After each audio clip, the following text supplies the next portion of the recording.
Então, senhoras e senhores, finalizando aqui o assunto sobre o rap, sobre a arte, cultura e política na história do rap nacional, a apostila que vocês têm, essa aula é voltada para os alunos do segundo ano do Colégio Afinizia Freire, disciplina é artes. E agora sim, vamos finalizar o assunto a respeito de rap, essa apostila do Braulio Roberto de Castro Loureiro, em cima do livro de Ricardo Tepperman, a respeito do rap nacional. Deixa eu só ver aqui. Pronto, dá pra me enxergar direitinho. Dá, tranquilo. Enfim, aí finalizando aqui, na aula passada a gente estava falando sobre o papel dos Racionais MCs dentro dessa história do rap nacional, a participação deles,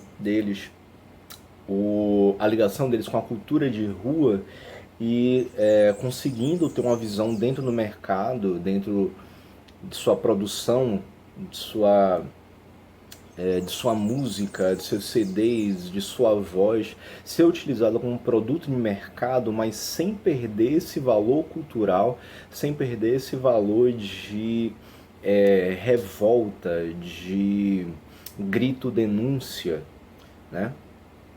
Então, dando continuidade lá, o que seria a página 238, a página 4 da apostila de vocês, a gente fala da seguinte forma: atento aos posicionamentos históricos dos Racionais, diante de tal contradição, Tepperman identifica na trajetória do grupo certa mudança de teor, especialmente a partir do CD, do álbum de 2002, o Nada Como um Dia Após o Outro Dia.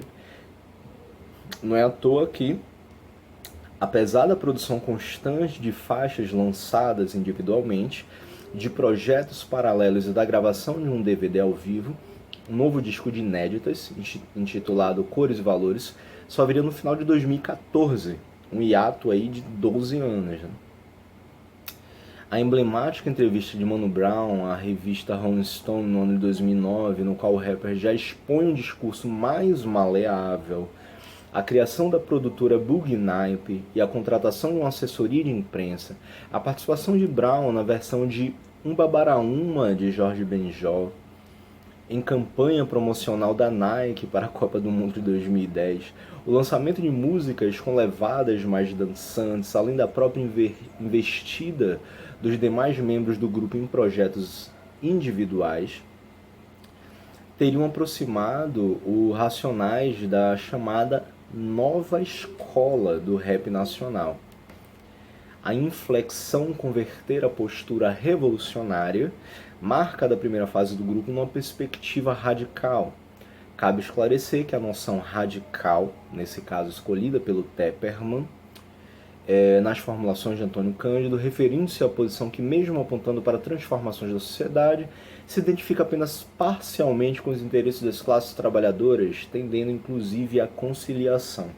Aqui a gente já tem uma postura diferente a respeito dessa mudança de atitude, né? Só um instante aqui, peraí. A gente já tem uma postura diferente das... Pronto. Dessa postura diferente em relação ao que a gente enxerga sobre revolucionário, sobre o que é radical, sobre radicalismo. Esse conceito de radicalismo, nesse caso, vai ser diferente do que a gente entende como o que é radical hoje em dia, né? Porque a postura revolucionária é aquela postura que se volta muito mais ao conflito, né? Você revolucionar algo, você criar um ato de rebeldia de tal ponto que você vai quebrar, vai ser contra a corrente, você vai quebrar com aquela lógica existente dentro do pensamento da sociedade. Enquanto que quando você muda para uma perspectiva radical, você vai ser um questionador do sistema, mas não necessariamente de uma forma que você vá estar o tempo todo em conflito, você vai estar brigando, você vai querer transformar aquilo num grito denúncia, mas não somente você colocar a sua voz, impostar a sua voz, mas de você partir, bater de frente com a situação e partir para um caráter mais conflituoso. Nesse caso, a ideia de radical, ela vai ser, sim, vai manter a questão de você impostar a sua voz, de você discutir, só que de uma forma que você apresenta suas ideias, mas numa tentativa de manter um diálogo com aquilo que está em conflito com o que você pensa. Não é à toa que aqui fala, ele vai se identificar parcialmente com os interesses da classe trabalhadora, mantendo uma postura um pouco mais conciliadora. Então, uma tentativa maior de se manter esse discurso radical, mas através do diálogo, você buscar determinadas mudanças, mas se utilizando de um diálogo, o que gera menos conflito, né? O espírito de cisão, expresso em canções como Rei Boy e Da Ponte Pra Cá, nas quais o Racionais se refere ao playboy de maneira dura, não tem nada pra você aqui não, seu otário. Nós aqui, você lá, cada um no seu lugar, entendeu? De fato, se atenuou, ficou um pouco mais tranquilo, menos conflituoso, mais conciliatório, mais conciliador. Em entrevista à revista Fórum, no ano de 2013, indagado sobre ser ouvido pela classe média, Mano Brown respondeu: vejo com respeito. Ouço crítica, elogio, conversa, é importante ouvir o que eles dizem. Acho da hora que eles venham falar, até para explicar minhas teorias. E tratando mais diretamente sua suposta mudança, asseverou: a juventude precisa de rapidez, de mobilidade de ideias. Não dá para ficar na mesma ideia todo dia. Seria uma atitude até covarde, fácil, ficar jogando mais lenha na fogueira. Então você tem de buscar outras ideias que passam pela raça também, com certeza. Então, é justamente essa ideia do caráter conciliador, né? Você geralmente está ali batendo de frente o tempo todo com as elites, com as classes médias, porque você é oriundo de uma classe mais popular. Então, claro, existe esse conflito de ideias, existe essa separação social, existe uma consciência sobre pertencimento a uma determinada classe social e uma luta por ascensão. Beleza, existe. Só que, ao invés de você entrar em conflito com as outras camadas sociais, você vai tentar manter uma postura um pouco mais conciliatória, um pouco mais de diálogo entre as classes mais populares e as classes médias e classe alta. Isso vai fazer com que você tenha uma maior, como se diz? Você vai ter um maior diálogo com eles, você vai ter um maior... Peraí, eu vou encontrar a palavra. Eu tive que parar, mas voltei. Vai encontrar um melhor trânsito entre essas classes, né? Você vai conseguir falar não somente a voz do povão, mas a partir do momento que você consegue manter esse diálogo, você diminui um pouco essas críticas, você consegue começar a transitar nessas outras classes, gerando um processo de conscientização também do privilégio que essas classes mais abastadas, que essa classe média, que essa classe alta tem. Então, o pessoal que faz parte dessas camadas, desde que elas já tenham, né, algo de consciência dentro da cabeça deles, mas quando você tem um discurso que consiga englobar um pouco melhor eles, essa galera das camadas superiores vão começar a olhar todo esse processo e falar, pô, ó, o cara pode ter razão. Eu tenho noção do privilégio que eu possuo dentro da sociedade e eu posso buscar dar um pouco mais de espaço para essas camadas populares, rejeitar um pouco desse privilégio que eu tenho, abrir mão um pouco desse privilégio que eu tenho, para que essas outras pessoas possam ter vez e voz também dentro da minha camada. Porque geralmente essa galera que tem um discurso mais ativo dentro das camadas populares, eles conseguem dialogar tranquilamente dentro da camada a qual eles pertencem.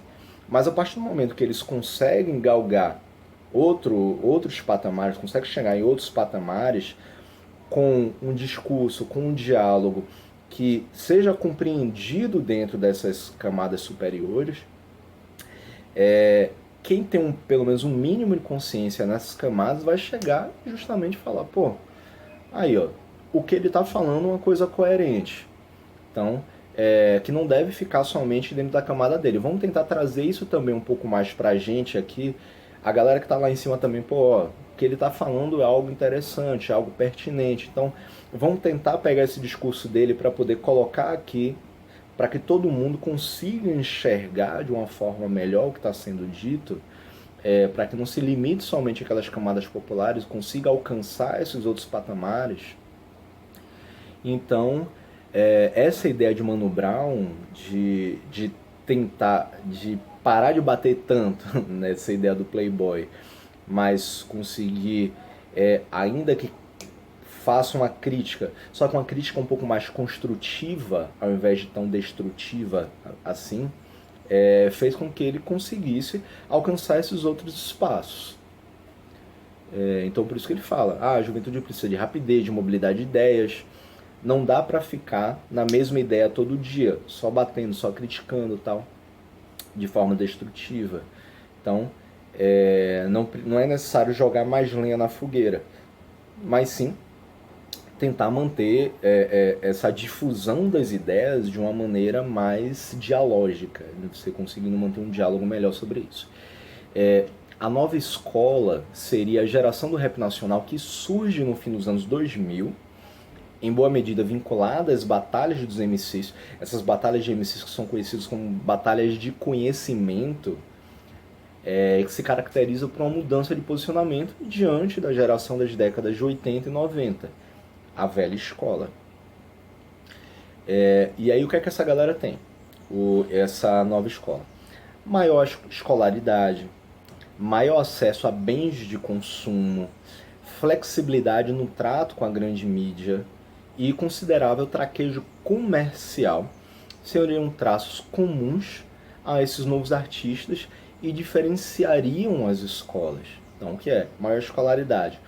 É uma galera que, por conta até do maior acesso, principalmente ao nível superior, surgido lá nos anos 2000, com o advento principalmente dos governos que facilitaram esse acesso ao nível superior. Então, a galera da periferia, a galera preta, a galera pobre, por conta dessa mudança de postura do governo em relação ao investimento em educação, eles passaram a ter acesso às universidades, passaram a ter acesso maior ao ensino superior público de qualidade. Então, isso determinou um aumento de escolaridade para essa galera que fazia parte das camadas populares, que antes era relegada a segundo plano dentro desse sistema educacional. A partir do momento que eles começaram a ter essa evolução na educação, então, críticas sejam feitas aos governos petistas, aos governos Lula, Dilma, mas uma coisa que a gente pode elogiar, pelo menos essa questão da universalização do ensino superior, fez com que essas camadas populares, essas camadas mais pobres dentro da sociedade, essa camada periférica, eles tivessem mais ensino, tivessem mais acesso a um ensino de qualidade, começaram a chegar dentro das universidades públicas que tem um nível de exigência muito maior do que se tem nas escolas públicas, municipais, estaduais,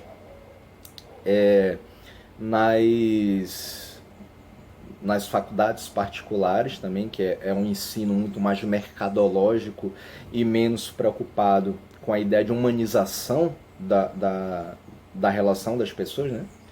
A própria relação entre as pessoas já é uma relação humanística, né?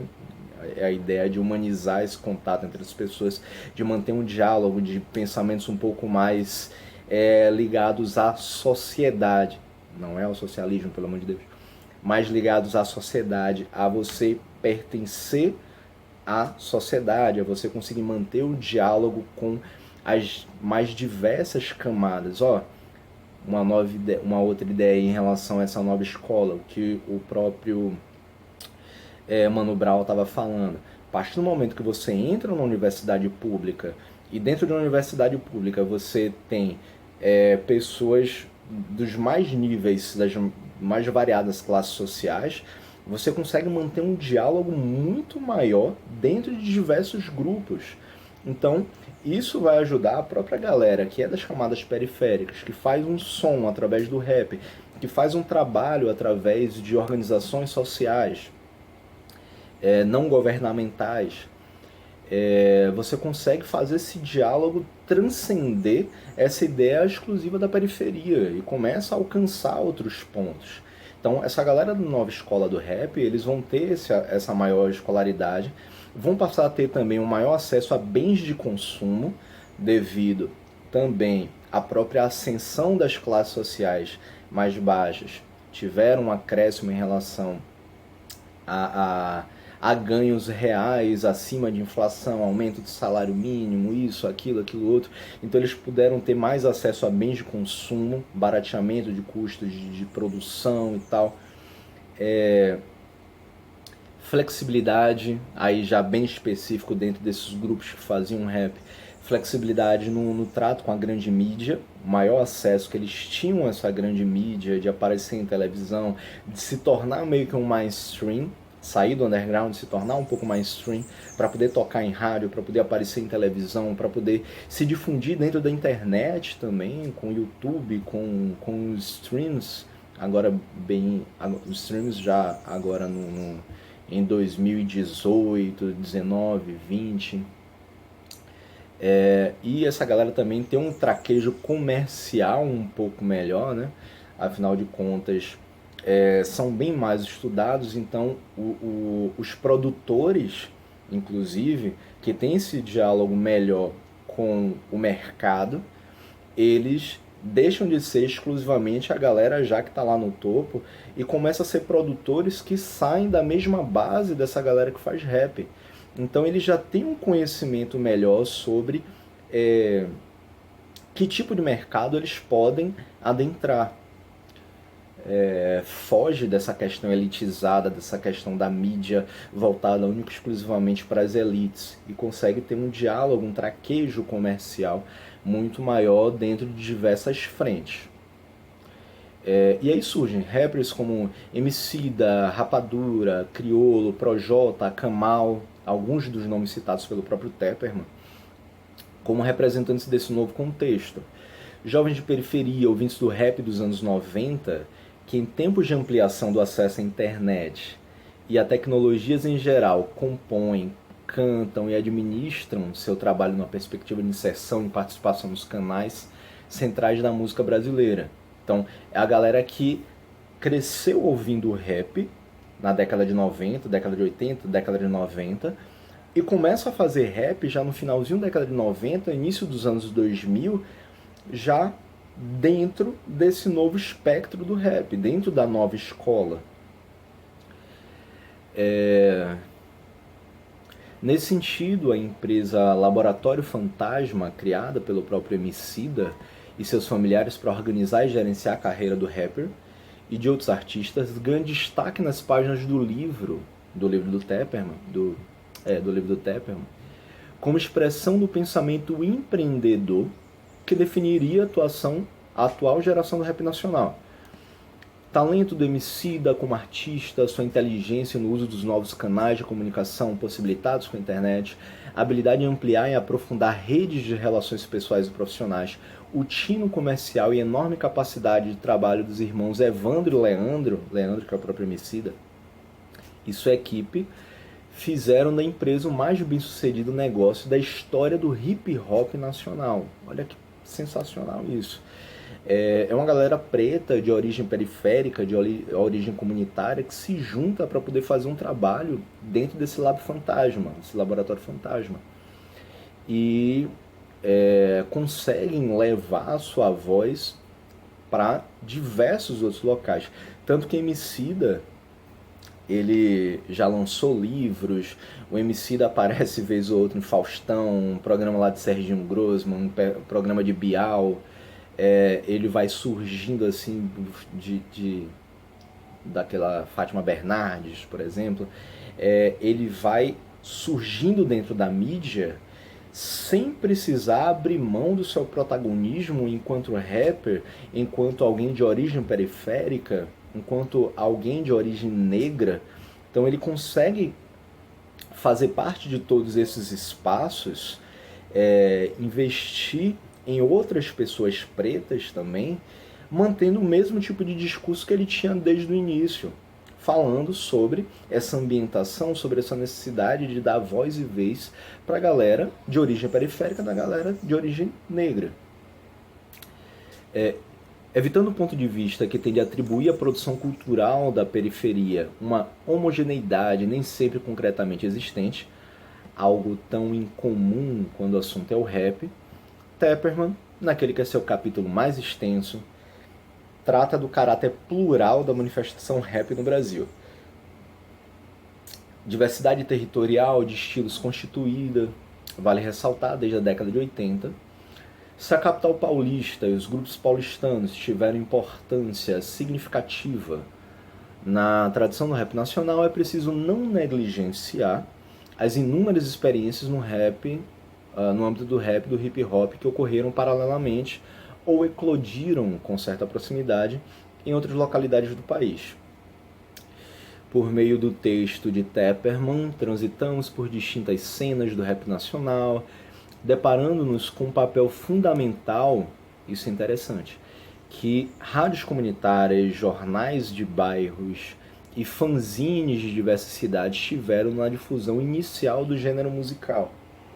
Aqui é interessante a gente falar, claro, sobre essa origem do rap, essa origem da difusão, da divulgação do rap dentro de meios alternativos, de cenas alternativas, para poder falar a respeito do que é o rap, de mostrar a cara dessa galera que faz o rap, que faz o hip hop surgir dentro dessas comunidades periféricas, né?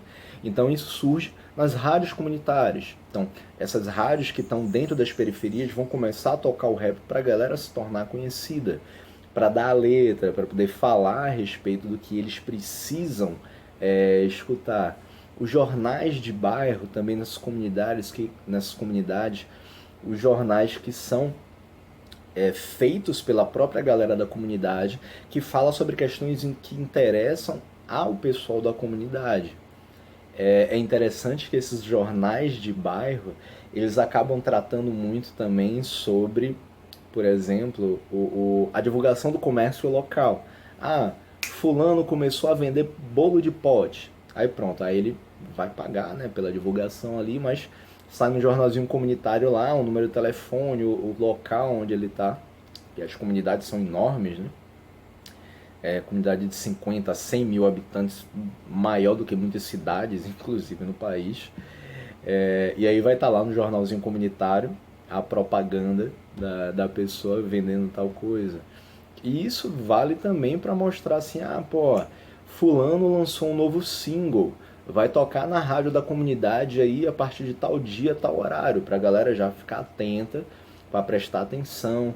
Uma entrevista com um novo rapper ali da comunidade que está querendo divulgar o seu trabalho. Então, você se baseou em quem? Você se inspirou em quem para poder fazer isso? Suas letras de música são baseadas em quê? Então há todas as fanzines também, que são revistas, né, que são produzidas por fã, por isso que tem o nome fanzine, são produzidas por fãs, por pessoas normais, que estão ali do nosso lado. Então ajudaram a difundir também, inicialmente, o gênero do rap. Até hoje é mantido isso muito, né? A particularidade do rap em cidades nordestinas também é abordada pelo autor, que identifica, por exemplo, na obra do grupo recifense Faces do Subúrbio. Sensacional esse grupo, quem não conhece, procura no YouTube aí e tal, que o som deles é massa também. Criado no ano de 92. O Rapadura também, acho que pra galera do ano passado chega já a mostrar um som do Rapadura. Rapadura também, ele faz Esse tipo de sonoridade nordestina se percebe muito pelo sotaque dele no rap, dele no tipo de música que ele produz, e a união de gêneros musicais, falando do rap, das rimas que ele faz, se utilizando de uma sonoridade de instrumentos musicais que são de lá, daqui do Nordeste. Então faz uma mistura muito boa. Então aqui a gente fala, na obra do grupo Recifense Fácil Subúrbio, a presença de ritmos regionais como a embolada, o chachado, a sanfona, a rabeca, que é uma espécie de violino também muito utilizado no sertão nordestino. Nesse circuito ainda somos levados àquela que é considerada por muitos uma cena de grande relevância no trajeto do rap no Brasil, que é a capital Brasília. O rap de Brasília é muito conhecido também, precisamente suas cidades satélites. Por ali, desde os anos 80, já se via a expressão artística dos b-boys, ou beat boys, e os MCs. Estes últimos produziram e difundiram um rap marcado por batidas pesadas e cujo conteúdo comumente encontra-se ligado a temas como violência urbana, criminalidade e drogas. Tendência conhecida como gangsta rap. O gangsta rap que acaba se tornando um gênero musical surgido muito principalmente nos Estados Unidos, mas quando chega aqui no Brasil acaba encontrando muitos adeptos em Brasília, até mais do que os adeptos de São Paulo. Então em Brasília vai ter muito essa força do gangsta rap, que é justamente a produção de temas ligados à violência urbana, criminalidade e drogas. Então é um termo importante para vocês saberem aí do gangsta rap. Fato é que a pluralidade já existente se acentuou a partir da década de 2000. Subgêneros cada vez mais distintos teriam se constituído na esteira do aparecimento de recursos tecnológicos que facilitaram a produção e a difusão musical. Sites e redes sociais contribuíram para a disseminação de informações do universo do rap por diferentes regiões do país.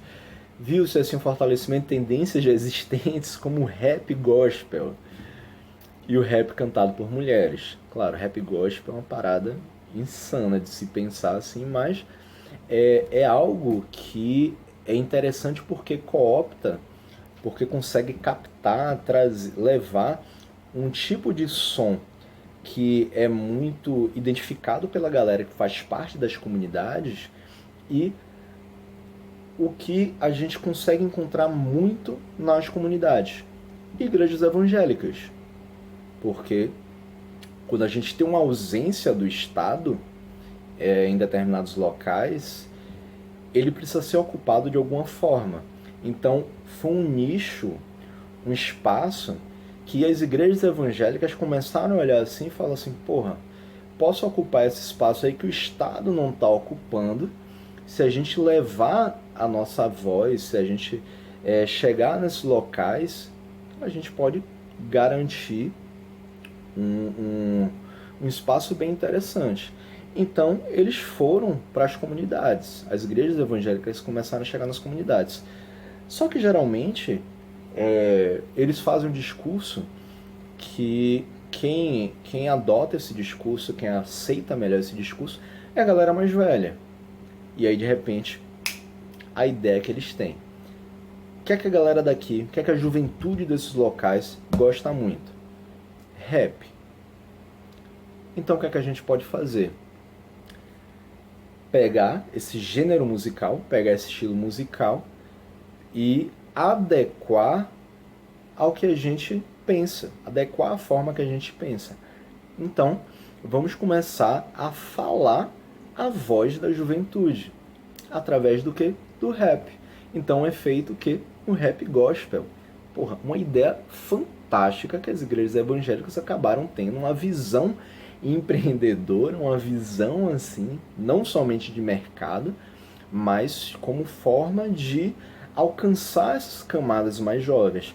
Já tinha conseguido alcançar as camadas populares através da ausência do Estado nesses locais, e passa a alcançar também essas camadas mais jovens a partir de algo que eles gostam muito, que é o rap. Então surge daí o rap gospel. E também, claro, o rap cantado por mulheres vai ganhando cada vez mais espaço. A gente tem aí figuras do rap. Hoje, se a gente for falar de uma das principais, é a Carol Conká, por exemplo. Aqui em Aracaju a gente encontra, por exemplo, um grupo que é fantástico, que são as Bruxas do Cangaço, por exemplo. Ou a Caiane, eu sempre esqueço o nome dela, Caiane, que é a filha de Gigi Poetisa, que também é uma mina que faz um rap que é fantástico. Mas enfim. E aí o rap cantado por mulheres e o surgimento de vertentes novas, como o rap cantado por indígenas e o controverso rap ostentação. O rap cantado por indígenas, que eles tratam também a respeito do que eles vivenciam. Essa é a graça do rap, que a gente já falou bastante. O rap trata sobre a situação, a vivência, as experiências deles. Então, o rap indígena, cantado por indígenas, também vai tratar sobre a visão deles enquanto seres partícipes da sociedade. E também surgindo o rap ostentação, baseado no rap que a gente encontra muito nos Estados Unidos, né? Que tem essa exploração comercial muito forte, querendo se voltar mais para ostentar a questão de posse. Tipo o funk ostentação, que a gente conhece, tipo o sertanejo ostentação, que é aquele sertanejo mais universitário, que vai falar muito mais sobre questão de posses. O funk ostentação, ele vai querer mostrar a galera cheia de medalhão, cheia de carrões, casarões, casa com piscina, festa assim. E o rap ostentação, ele vai tratar da mesma forma, do mesmo modo, querer mostrar essa questão de se ostentar. O próprio nome diz, ostentação. É ostentar algo que eles conseguiram alcançar através da música.